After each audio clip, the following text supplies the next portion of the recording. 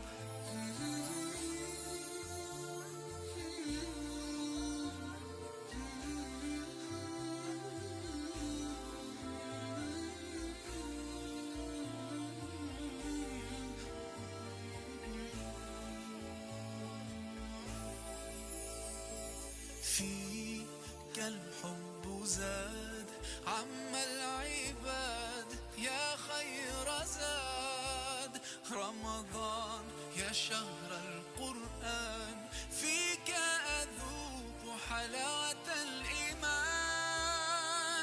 لا تنقضي أنت للروح دواء رمضان رمضان رمضان يا حبيب رمضان رمضان ليتك دوما قريب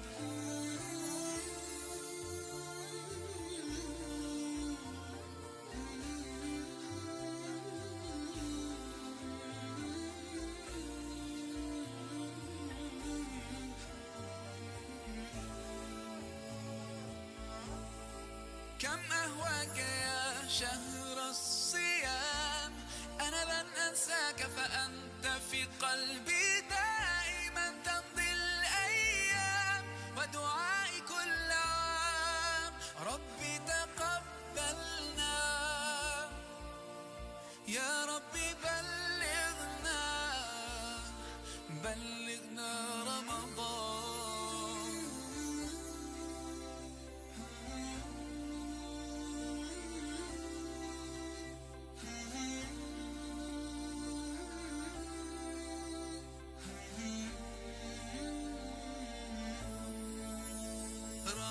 رمضان رمضان رمضان يا حبيب رمضان رمضان ليتك دوما قريب رمضان رمضان رمضان يا حبيب رمضان رمضان ليتك دوما قريب ليتك دوما قريب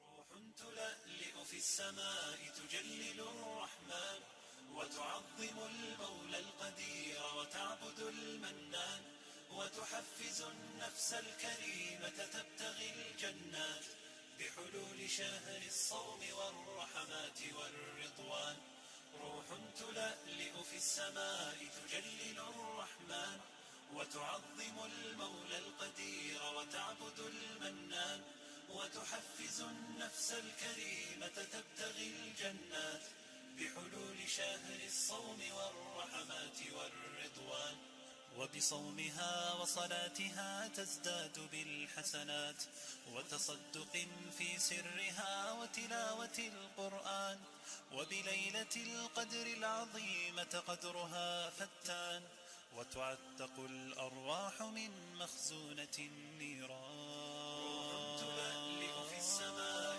تجلل الرحمن وتعظم المولى القدير وتعبد المنان وتحفز النفس الكريمة تبتغي الجنات بحلول شهر الصوم والرحمات والرضوان يا رب فاجمعني بكل الصحب والأحباب واكتب لنا أن ندخل الجنات بالريان.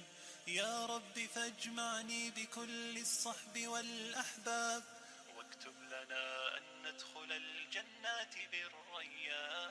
روح تلألئ في السماء تجلل الرحمن وتعظم المولى القدير وتعبد المنان وتحفز النفس الكريمة تبتغي الجنات بحلول شهر الصوم والرحمات والرضوان.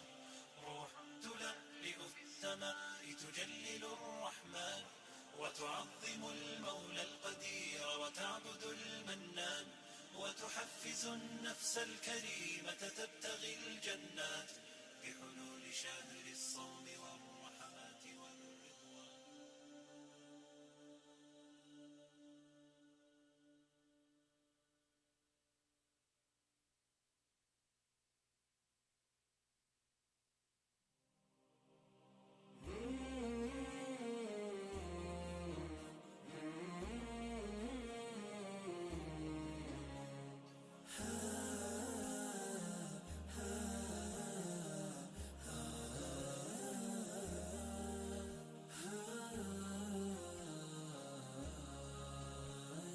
وجاءنا رمضان باليمن والإيمان تسمو بنفحته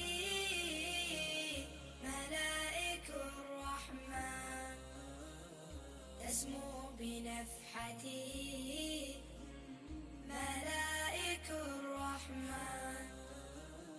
شهر به نرقى يزيدنا رفقا شهر به نرقى يزيدنا رفقا يعلم الصدق والصبر والإحسان والصبر والإحسان.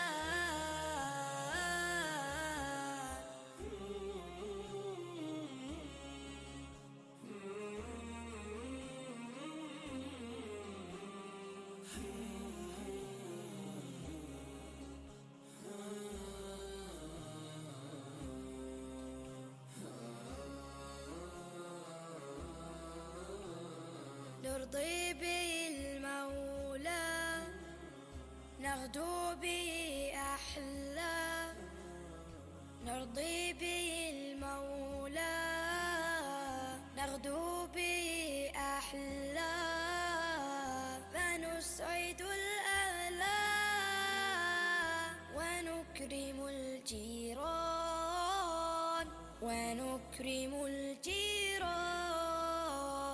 نتلو به الآيات ونسكب العبرات نتلو به الآيات ونسكب العبرات ونرتقي الدرجات في جنة الرضوان. وجاءنا رمضان باليمن والإيمان تسمو بنفحته ملائك الرحمن تسمو بنفحته ملائك الرحمن. إن صمت لا تغضب كلا ولا تعتب كن طيب المكسب ولتمسح الأحزان ولتمسح الأحزان.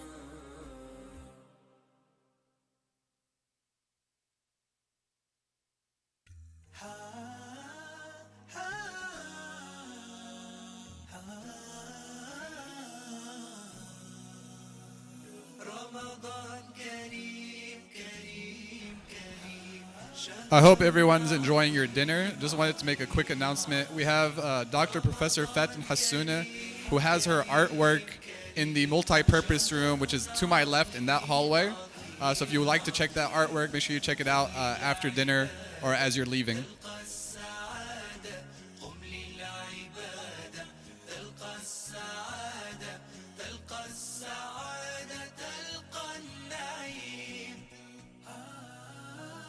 رمضان زمان البركات رمضان زمان الحسنات رمضان زمان البركات رمضان زمان الحسنات رمضان مجال الصلوات طوبى للنفس بتقواها رمضان كريم كريم كريم شهر عظيم عظيم عظيم رمضان كريم كريم كريم شهر عظيم عظيم عظيم قم للعبادة تلقى السعادة قم للعبادة تلقى السعادة تلقى السعادة تلقى النعيم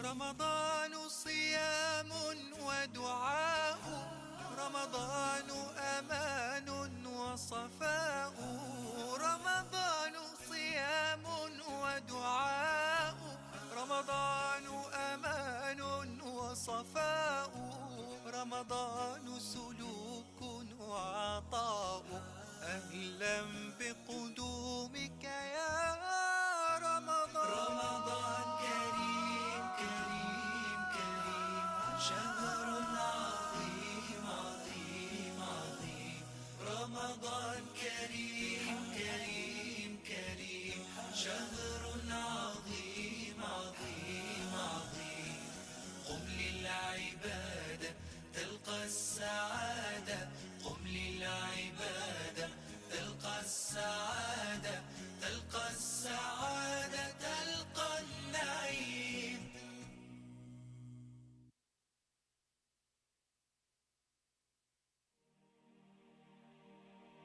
على الآيات والذكر وفي فيض من العطر هنا رمضان مدرسة تنير مآثر الفكر على الآيات والذكر وفي فيض من العطر Hello everyone, I hope you're enjoying Iftar. مدرسة تنير مآثر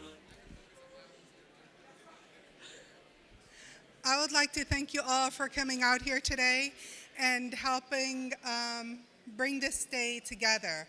I'd like to also thank Mayor Mike Palazzo for being here today. Thank you so much. And Representative Dwayne Thompson, thank you so much, you two, for being here, and for all of you for being here. You know, this is such an amazing day to see everyone here together. It has been so long. And it's really good to see a lot of the same faces, you know, the familiar faces, and a lot of those that are new to this. We hope to also see you again. Having said that, I would like to also now call on Dr. Alim. He is about to give an award.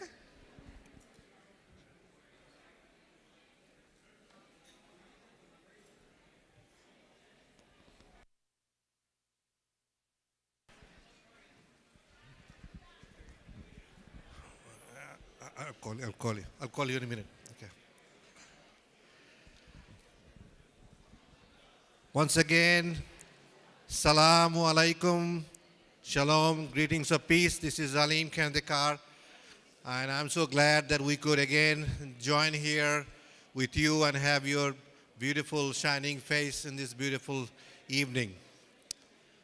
I hope you have had a great event and you enjoyed what we have done. And if there is any problem, it's not my fault, it's the fault of the MIC, okay?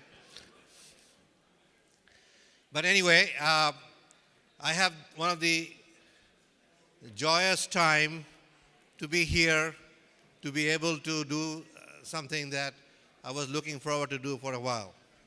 And I want to ask our Honorable Mayor of Germantown,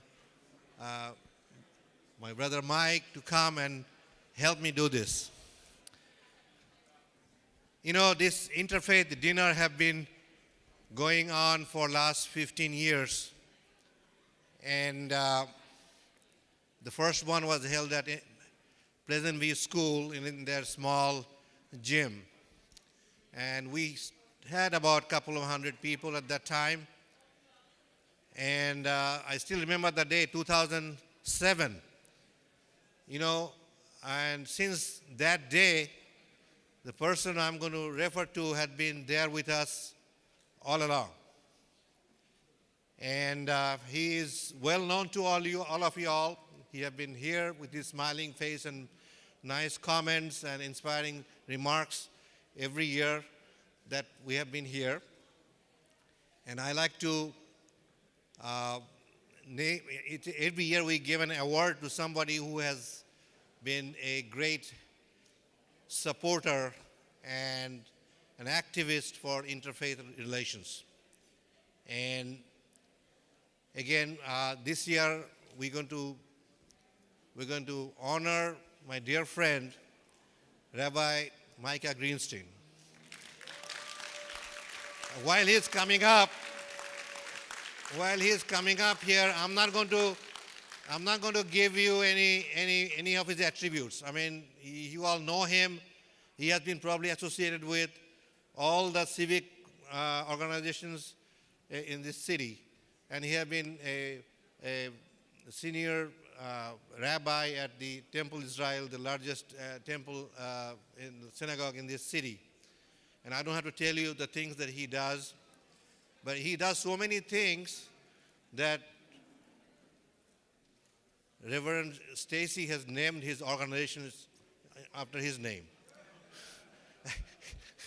And I would like for him to come up, and I'd like to ask Mayor to help us give this gift, give this award.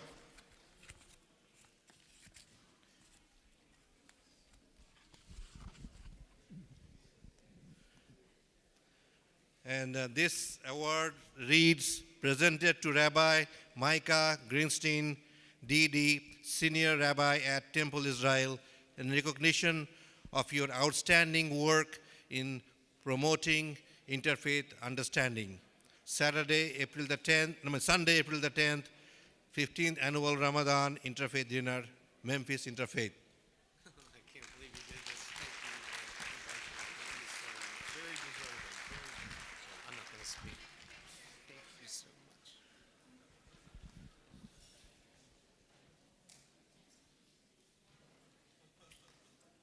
Thank you. I'm humbled. Well, all the things you do, I cannot even enumerate them. Thank you. Thank you.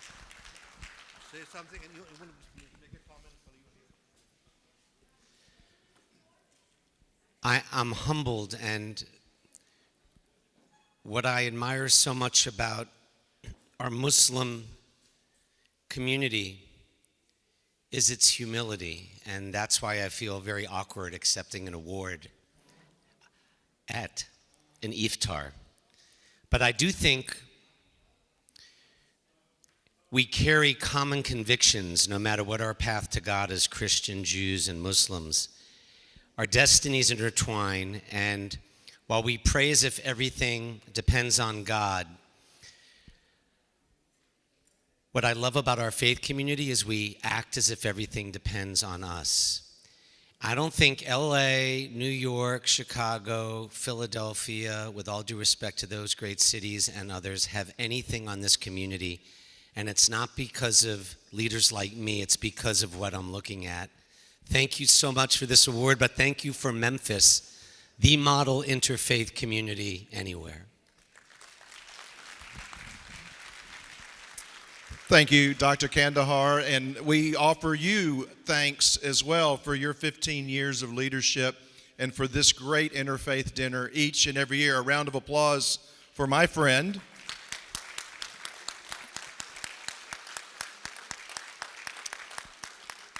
And I will tell you this, Rabbi serves on the City of Germantown's Council of Faith. We broke bread this past week. He did give everyone who prepared this lovely meal the ultimate compliment. He said it's much better than the meal that I prepared this past Wednesday. So compliments to everyone who made this fabulous meal. Thank you, and congratulations, Micah. Thank you, Mayor. Let's hear it for Dr. Kandekar.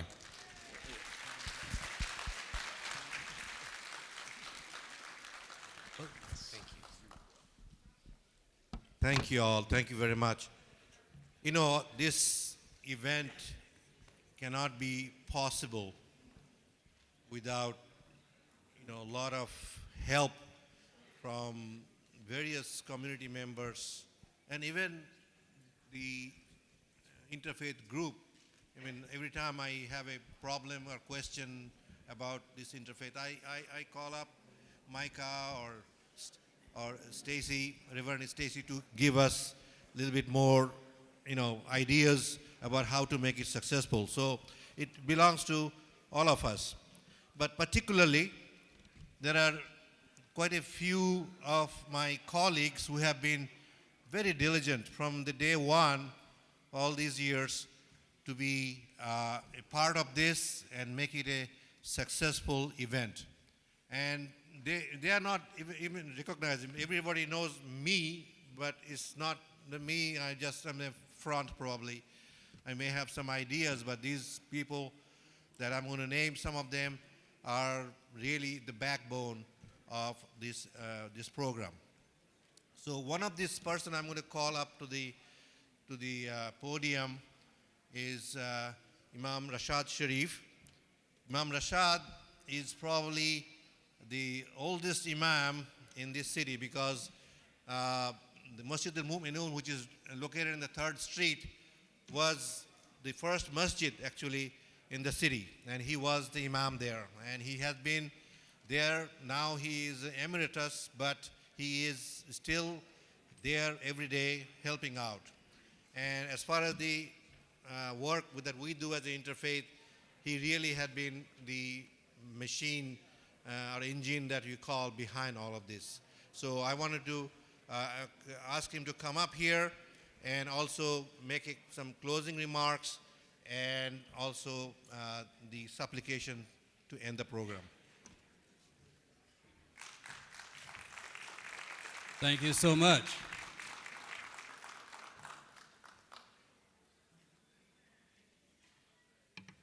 Where's Brother Arshad Amin?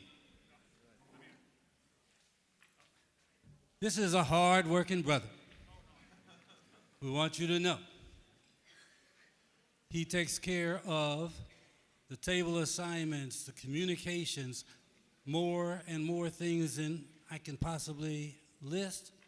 Dr. Kandekar, would you mention a couple of things that he does? Well, he kind of starts the whole process by inviting everybody. And he has got the email data bank and all the IT thing that he does, I don't even understand. So without him, you guys are not going to be here, And then he makes all the table assignments. I mean, yes, I don't know how to say that. I mean, once I sat down with him to look at it, after 5 minutes, I said, you do it the way you want to do it. Don't ask me. I don't know how to help you. So anyway, I mean, then every time he just came from Umrah, which is a minor pilgrimage from Saudi Arabia. And he was doing things from there to make sure we are on track. And as soon as his plane landed, he called me, I'm here. So I said, okay, here we go. Everything is for you.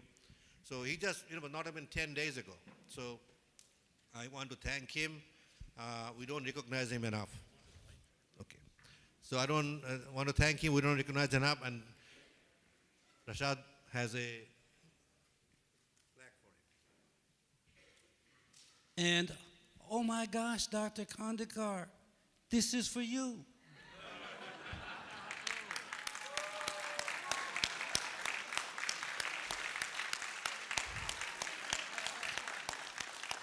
It reads, presented to Dr. Abdul Alim Khandekar, founder and organizer of Memphis Interfaith, in recognition of your years of outstanding work in promoting interfaith understanding with this date, this location, Memphis Interfaith.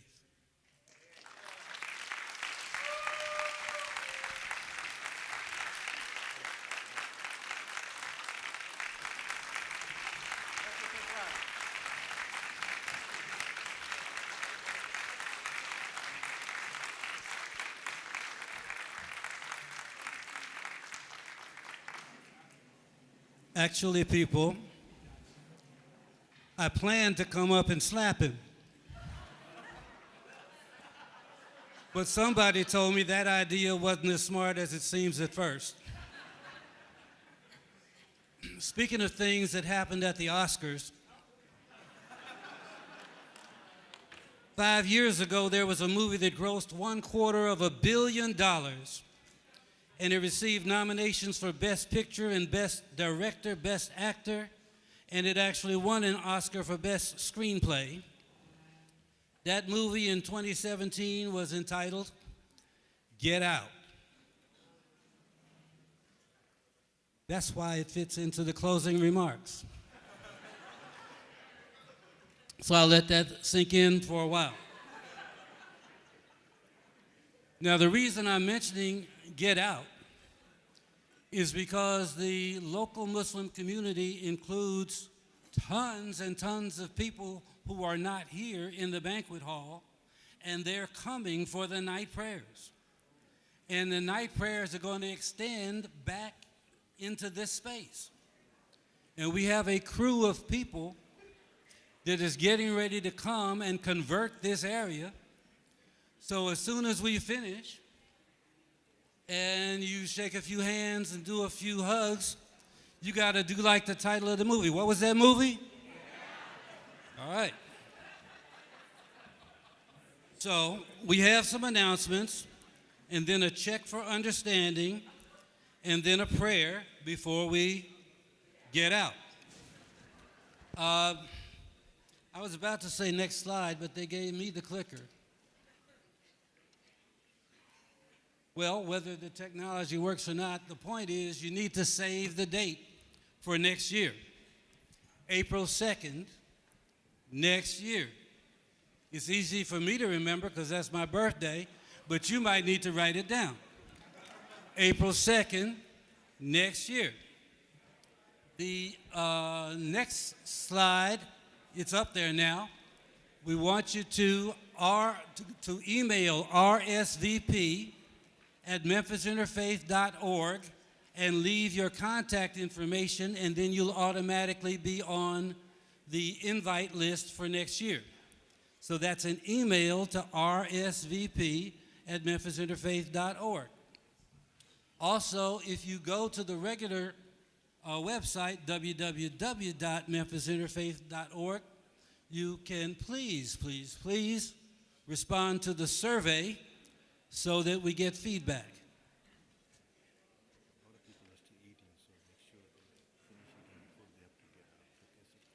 Okay. All right. Well, we've been asked to remind you that if you're still eating, we'll try to find a way not to run over you in the process. We want you to be aware of all of our sponsors. I don't have time to read the list of sponsors, but on the inside back page of your program are the names and logos of the sponsors. The check for understanding is simply this.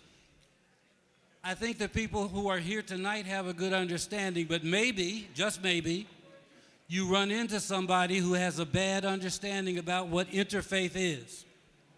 Have you ever, I don't know if you've ever heard somebody think that interfaith is about people abandoning their religion and coming to make some kind of new one religion for everybody. It is not that. It is not that. It's breaking bread together. It's rolling up sleeves and packing meals together. It is meals on wheels together.